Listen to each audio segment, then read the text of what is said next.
बिहार की राजनीति से एक दिलचस्प खबर सामने आई है।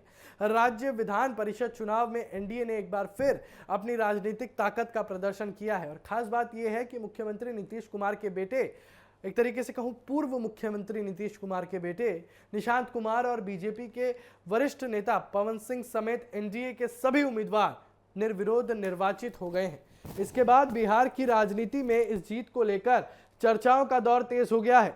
दरअसल विधान परिषद की जिन सीटों पर चुनाव होना था, वहां नामांकन प्रक्रिया पूरी होने के बाद स्थिति ऐसी बनी कि एनडीए उम्मीदवारों के खिलाफ कोई प्रभावी मुकाबला खड़ा ही नहीं हो सका।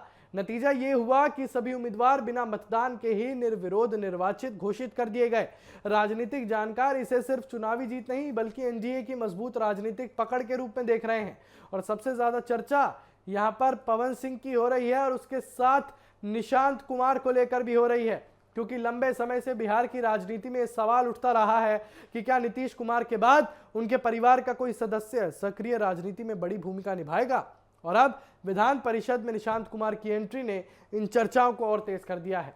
हालांकि अभी तक निशांत कुमार ने खुद को पूरी तरह सक्रिय राजनीतिक चेहरा घोषित नहीं किया है, लेकिन उनकी राजनीतिक भूमिका को लेकर अटकलें लगातार लगती रही हैं और ऐसे में विधान परिषद पहुंचना उनके राजनीतिक सफर का एक महत्वपूर्ण पड़ाव माना जा रहा है। वहीं बीजेपी के पवन सिंह का निर्विरोध चुना जाना भी कम चर्चा का विषय नहीं है। बिहार में बीजेपी और जेडीयू के गठबंधन को इस नतीजे से बड़ी मजबूती मिली है और विपक्ष के लिए भी ये संदेश माना जा रहा है कि फिलहाल एनडीए राज्य की राजनीति में मजबूत स्थिति में दिखाई दे रहा है। और दिलचस्प बात यह है कि विधान परिषद के चुनाव आमतौर पर उतनी सुर्खियां नहीं बटोरते जितनी विधानसभा या लोक चुनाव, लेकिन जब किसी बड़े नेता का परिवार या कोई चर्चित राजनीतिक चेहरा चुनावी मैदान में हो तो मामला चर्चा का विषय बन जाता है और इस बार भी कुछ ऐसा ही देखने को मिला।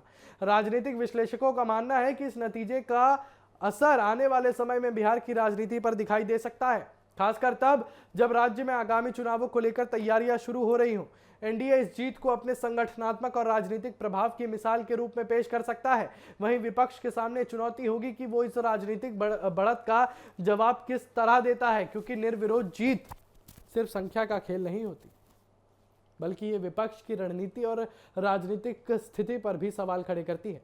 अब सबकी नजर इस बात पर रहेगी कि विधान परिषद में पहुंचने के बाद निशांत कुमार की क्या भूमिका रहती है।